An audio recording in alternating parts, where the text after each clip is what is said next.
தமிழக வெற்றி கழகத்தின் சார்பாக அதன் தலைவர் விஜய் அவர்களுடைய அரசியல் சுற்றுப்பயணம் நேற்றைக்கு திருச்சியில தொடங்கி இருக்குது. திருச்சி அரியலூர்ல பேசினாரு, பெரம்பலூர்ல பேசாம சென்னைக்கு திரும்பிட்டாரு. இது குறித்து பெரிய அளவுக்கான அதிருப்தி அந்த பெரம்பலூர்ல இருந்த விஜயனுடைய ரசிகர்கள்கிட்டையும் தொண்டர்கள்கிட்டையும் பொதுமக்கள் கிட்டையும் ஏற்பட்டுச்சு. அது குறித்து இந்த வீடியோல நம்ம பேச இருக்கிறோம். அது போக விஜய் பேசின பேச்சு அது குறித்தும் பேச இருக்கிறோம். இது எல்லாவற்றுக்கும் மேலாக நேற்றைக்கு விஜயை பார்க்க கூடின அந்த கும்பல், அணில் கும்பல்களுடைய அட்டகாசங்களும் சேட்டைகளும் தமிழ்நாட்டு மக்கள் மத்தியில பெரிய அளவுக்கு முகச்சுளிப்பை ஏற்படுத்தி இருக்குது. இதெல்லாம் குறித்து தான் விரிவாக தெளிவாக இந்த வீடியோல நம்ம பேச போறோம். அன்பான உறவுகளுக்கு நான் அபூபக்கர். முதலாவதாக நேற்றைக்கு விஜய் திருச்சியில ஏர்போர்ட்ல பிரைவேட் ஜெட்ல வந்து இறங்குறார். ஏற்கனவே விஜய் சார்பில் ஒரு அறிக்கை வழிகாட்டுதல்கள்லாம் என்ன பண்ணியிருந்தாரு அப்படின்னா தொண்டர்களுக்கு கொடுத்திருந்தாரு. எங்க போனாலும் இவனுங்களால பெரிய சேட்டை ஏற்படுது, சேரை போட்டு உடச்சிடறானுங்க, பொது சொத்துக்களை சேதப்படுத்துறானுங்க, எல்லாமே பண்றானுங்கன்றதுனால ஒரு கைட்லைன்ஸ் கொடுப்போம் அப்படின்ற மாதிரி கொடுத்திருந்தாரு. அப்ப அதுல கூரையில ஏறாதீங்க, மரத்து மேல ஏறாதீங்க, பெரிய கொடிக்கம்பங்கள்ல ஏறாதீங்க, பொது சொத்துக்களுக்கு சேதம் விளைவிக்காதீங்க, காவல்துறைக்கு வந்து கட்டுப்பட்டு நடக்க, இப்படி நிறைய கைட்லைன்ஸ் கொடுத்திருந்தாரு. இப்படி இந்த கைட்லைன்ஸ் ஏதாவது மதிச்சானுங்களானா இல்ல. நேற்றைக்கு விஜய் பேசுறதுக்காக அனுமதி கேட்டு ஒதுக்கப்பட்டு காவல்துறையால் அனுமதிக்கப்பட்ட இடம் அப்படின்றது வந்து திருச்சியில மரக்கடைன்னு சொல்லப்படக்கூடிய அந்த இடம். இப்போ ஏர்போர்ட்ல இருந்து அவர் வந்து வர்றாரு அப்படின்னா மரக்கடைக்கு வருவாரு, பேச போறாரு, தானே நடக்கணும். ஆனா என்ன பண்ணிட்டாங்க அப்படின்னா ஒட்டுமொத்த அணில் கும்பல்களும் விஜய் சொன்ன இந்த கைட்லைன்ஸ் எதையுமே மதிக்காம திருச்சி ஏர்போர்ட்டுக்கு போயிட்டானுங்க. ஏர்போர்ட்டுக்கு போய் வெளியே நின்னாங்களான்னு பார்த்தோம்னா அங்க பேரிகேட் போட்டு வச்சிருக்காங்க. ஏர்போர்ட்னா தெரியும், அவ்வளவு செக்யூரிட்டியா இருக்கும். உள்ள போய் பேரிகேட் எல்லாம் அடிச்சு நொறுக்கி உள்ள போய் அவ்வளவு கும்பல் ஏர்போர்ட்டுக்குள்ள போய் அங்க செருப்பு அது இது எல்லாத்தையும் கலத்தி விட்டு அங்க பல பேருக்கு தண்ணி இல்லாம மயங்கி விழுந்து அப்படியே இருக்கிறாங்க. இப்ப இதுல என்ன பண்ணிட்டாங்க, ஒரு சில பேர் வந்து மயங்கி விழுந்ததை அப்படி கூட்டிட்டு போகும்போது பத்திரிகையாளர்கள் அந்த வீடியோ எடுக்கிறாங்க. வீடியோ எடுக்கும்போது அங்க போய் மிரட்டுறானுங்க பத்திரிகையாளர்களை. அதுக்கு இவங்க பத்திரிகை என்டிடிவியை கையாண்டதை நான் சொல்லி ஆகணும், அடுத்து நான் பேசுறேன். அவங்கள போய் மிரட்டுறாங்க. பத்திரிகையாளர் திரும்ப கேட்கிறாரு, மானங்கட கேட்டாரு, உங்களதான் உள்ள வரக்கூடாதுன்னு சொன்னாங்களே, ஏன் உள்ள வரீங்க, அப்படி உள்ள வருவேன், நான் அதை மட்டும் படம் மட்டும் எடுக்கக்கூடாது அப்படின்ட்டு அவர் கேட்டாரு. இப்படியான சம்பவங்கள்லாம் நடந்துச்சு. இப்ப அடுத்து என்ன, அந்த ஏர்போர்ட்ல இருந்து மரக்கடை வரைக்கும் போகணும். கிட்டத்தட்ட ஒரு 6-7 கிலோமீட்டர் தான் சொல்றாங்க. அதிகபட்சம் 25 நிமிஷத்துக்குள்ளாக போயிடலாம், அதான் சராசரின்றாங்க. ஆனா இதை கடந்து வர்றதுக்கு மட்டும் 4 மணி நேரம்.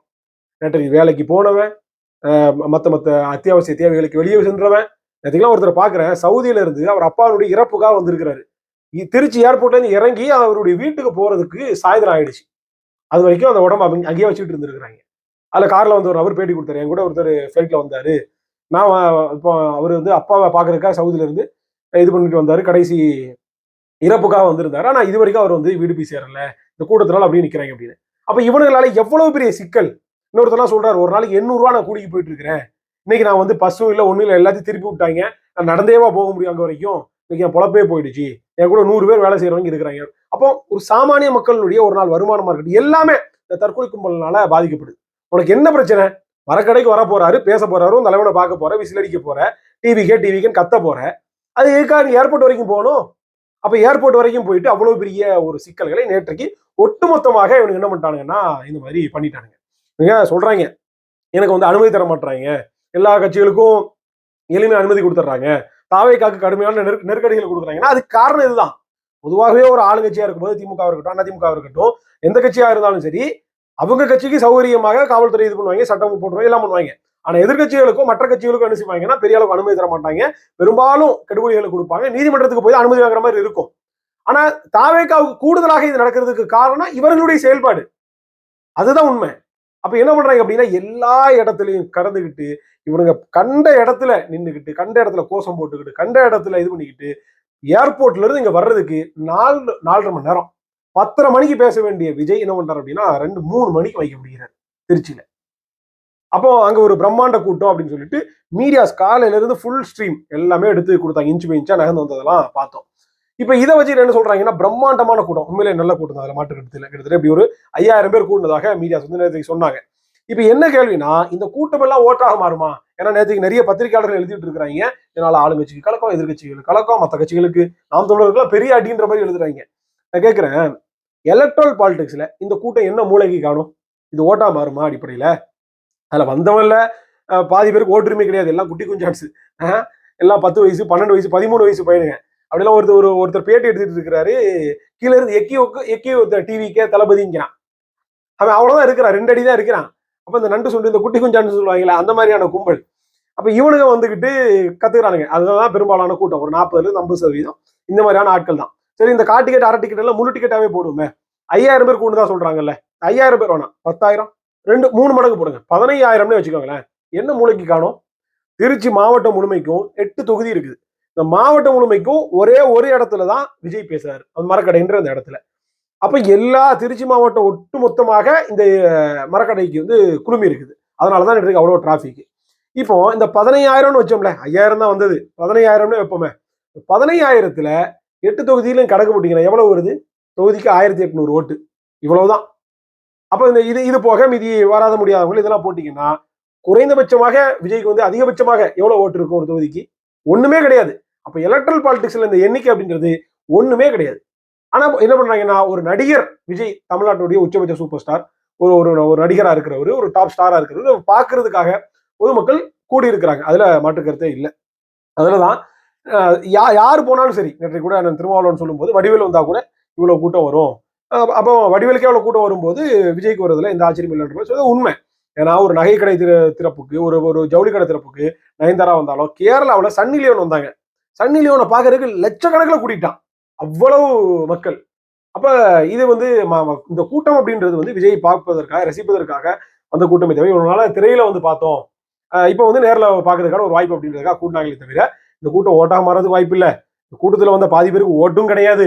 அப்படியே ஓட்டுன்னு எடுத்துக்கிட்டா கூட அது எலக்ட்ரல் பாலிடிக்ஸ்ல சாதாரண ஒரு கொசு அளவுன்றது வேணா சொல்லலாமே தவிர, இந்த கூட்டத்தை வச்சுக்கிட்டு விஜய் ஆட்சி பிடிச்சிடுவார் அப்படின்றதுனா அது மீடியாக்களுடைய உருட்டு, விஜயனுடைய வாடகை வாயர்களுடைய உருட்டு. இதுதான் நேற்றைக்கு நம்ம பார்க்கிறோம்.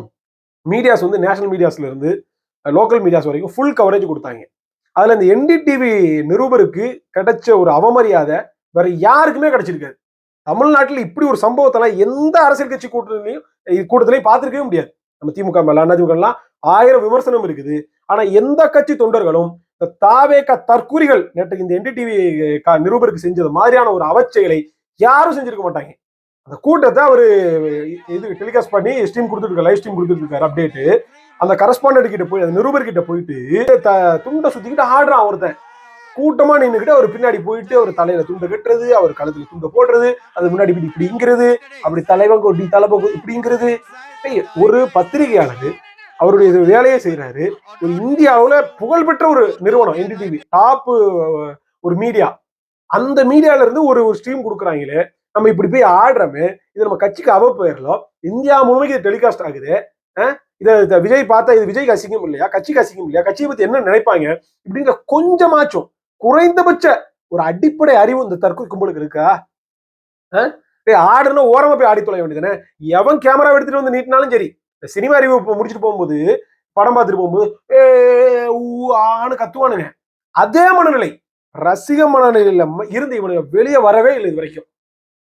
ஏன்னா இவனுக்கு போதிய அரசியல் கற்பிக்கப்படல, அடிப்படையே தெரியல அரசியலுக்கு இந்த தற்கொலை கும்பல்னால. அப்ப ஒட்டுமொத்தமாக இந்த கும்பல் சேர்ந்துக்கிட்டு என்ன பண்றாங்க அப்படின்னா, அவருக்கு துண்டை போடுறது, கழுத்துல இது பண்றது, அது பண்றது. அவர் அசிங்கப்பட்டார் நேற்றைக்கு. இந்த மாதிரியான ஒரு அசிங்கத்தை எந்த கூட்டத்திலையும் அவர் சந்திச்சிருக்க மாட்டார். அப்படிப்பட்ட ஒரு தற்கொலை கும்பலை வச்சுக்கிட்டு இவங்க மாற்றத்தை கொடுக்க போறாங்களாம். இந்த கும்பலை வச்சுக்கிட்டு இவங்க தான் மாற்ற அரசியல் பேசுறாங்களாம். இவங்க தான் திமுக அதிமுகவுக்கு மாற்றான். அடிப்படையான அரசியலை கற்பிச்சிருக்கிறீங்களா? ஒரு ஒழுக்கம் இருக்கு, சுய ஒழுக்கம் இருக்குதா அந்த கும்பல்கிட்ட? ஒண்ணுமே கிடையாது.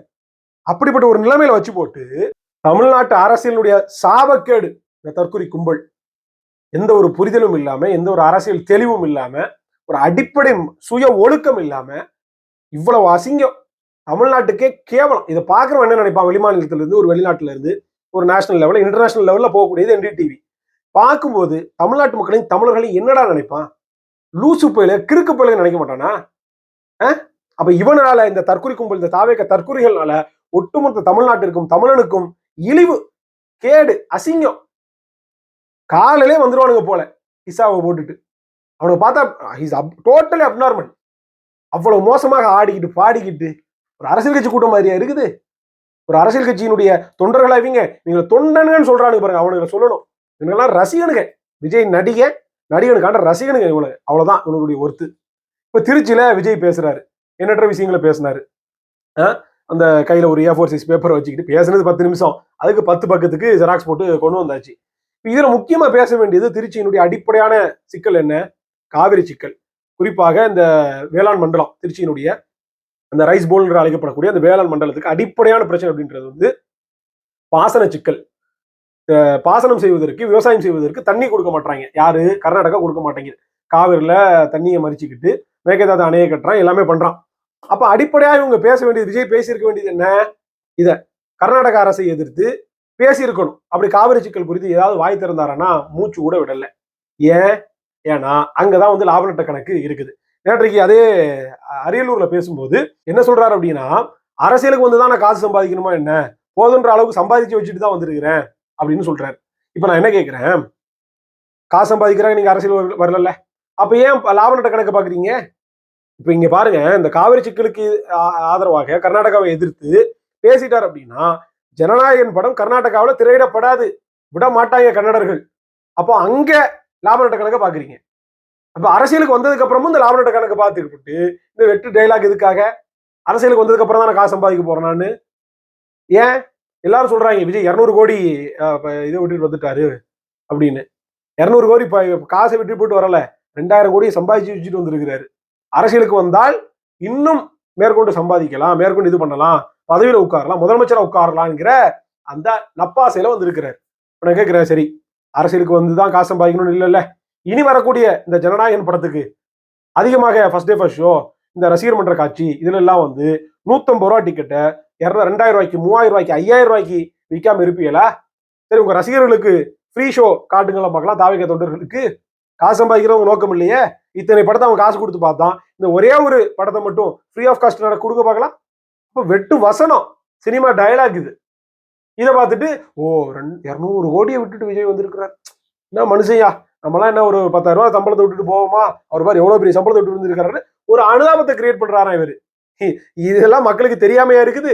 திருச்சியில எப்படி இந்த காவிரி சிக்கலை குறித்து பேசாமல் கடந்து போனாரோ, அதே மாதிரி அரியலூர்ல அனிதாவினுடைய அந்த மரணம் குறித்து, நீட்டு குறித்தும் பேசாம கடந்து போயிருக்கிறாரு நடிகர் விஜய்.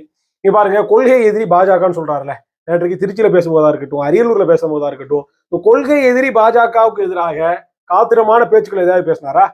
ஒண்ணுமே இல்லை. குறிப்பாக நீட்டுக்கு எதிராகவோ அனிதாவுக்கு மரணம் குறித்தோ எதுவுமே பேசல. அரியலூர்னாலே அது முக்கியமான பேச வேண்டியது அனிதாவினுடைய சிக்கல். ஏன்னா நீட்டுக்காக முதலாக நல்லா படித்து 1165 மார்க் எடுத்த ஒரு மாணவி அனிதா வந்து தூக்கிட்டு தற்கொலை செஞ்சாங்க. ஒரு எளிய குடும்பத்தில இருந்து, பின்புலத்தில இருந்து வந்து அந்த மாணவியை அந்த பண்ணாங்க. அப்ப அனிதா குறித்து ஏன் வாய் திறக்கல? ஏன் பிஜேபிக்கு எதிராக பேசல? ஏன்னா ஸ்கிரிப்ட்ல இல்ல. எழுதி கொடுத்தவன் சரியா எழுதி கொடுக்கல போல, இல்ல வேணும்னே வந்து விட்டுட்டான் போல. வெறுமனே திமுகவுடைய தேர்தல் அறிக்கையில ஒரு 4 பாயிண்ட் எடுத்து வச்சுக்கிட்டு, சொன்னீங்களே செஞ்சீங்களா, இதை சொன்னீங்களே செஞ்சீங்களா, அதை சொன்னீங்களே செஞ்சீங்களான்றதை கேட்டு போட்டு வேற எதுவுமே காத்திரமான ஒரு ஒரு விமர்சனமோ ஒரு கருத்தோ, இதை நான் வந்து எப்படி சரி செய்வேன்றதோ எது ஒண்ணும் இல்லை. திருச்சியில பேச ஆரம்பிக்கும் போதே மைக்கு கோளாறு கொடுத்துருச்சு. எல்லாம் சொல்றாங்க மைக்கு மட்டும் சரியில்லை, ஆமா சரியா இருந்தா இவர் அப்படியே அறுத்து தள்ளி இருப்பாரு. உலக அரசியல் இருந்து தமிழ்நாட்டு அரசியல், இந்திய அரசியல், பொருளாதாரம், கல்வி, வேலை வாய்ப்புன்னு, விவசாயம், தொழில்துறை மேம்பாடு அப்படின்னு அப்படியே அடிச்சு தள்ளி இருப்பாரு. கையில வச்சிருக்கிறது ஒரு A4 சைஸ் பேப்பர், அதுல வரிசையா அப்படி எழுதி கொடுத்துருக்காங்க. அதை பார்த்துட்டு இதை செஞ்சீங்களே, இதை வாக்குறுதி கொடுத்துல செஞ்சீங்களா, கேள்வி கேட்கறது மட்டும் அரசியல், இதை மட்டும் கேட்டு போட்டு அப்படியே கடந்து போறாரு. அப்ப பிஜேபிக்கு எதிராக என்ன விமர்சனம் பண்ணீங்க? இப்ப இந்த ஓட்டு சோரி அப்படின்னு இந்த ஓட்டை திருடுறாங்க, எலக்டர் பட்டியல் சரியில்லை, எலக்டர் ரோல் சரியில்லை அப்படின்னு பெரிய விமர்சனம் பிஜேபிக்கு மேல இருக்குது. அது குறித்து ஏதாவது பேசுனீங்களா? துணை ஜனாதிபதி தேர்தல் குறித்து முடிஞ்சு அதை பத்தி ஏதாவது பேசுனீங்களா? பிஜேபியினுடைய இன்னபிற கொள்கை குறித்து, பொருளாதார நிலை குறித்து, மாநில அரசு ஒடுக்குறாங்களா அது குறித்து ஏதாவது பேசுனீங்களா? ஒண்ணுமே பேசலையே. நேற்றைக்கு விஜயனுடைய பயண திட்டம் அப்படின்றது திருச்சி, அரியலூர், பெரம்பலூர் இந்த 3 மாவட்டங்களுக்கு தான் திட்டமிட்டு இருந்தாரு. ஆனா காலையில 10:30 மணிக்கு பேச வேண்டியது 3 மணிக்கு தான் பேசினாரு. அதுக்கப்புறம் அரியலூர் போகும்போதே இரவு ஆயிடுச்சு. இப்ப இதற்கு பின்பாக என்ன பண்ணிட்டார் அப்படின்னா, பெரம்பலூர் போகாம பாதி வழியிலேயே சென்னைக்கு வந்து கிளம்பிட்டாரு. இதுதான் நடந்துச்சு. நேற்று பெரம்பலூர்ல பேசல. பெரம்பலூர்ல விஜய் வரல அப்படின்ன உடனே அங்க இருக்கக்கூடிய மக்கள் எல்லாம் காண்டாயிட்டாங்க. குறிப்பா விஜயனுடைய ரசிகர்கள் எல்லாம் காண்டாயிட்டாங்க.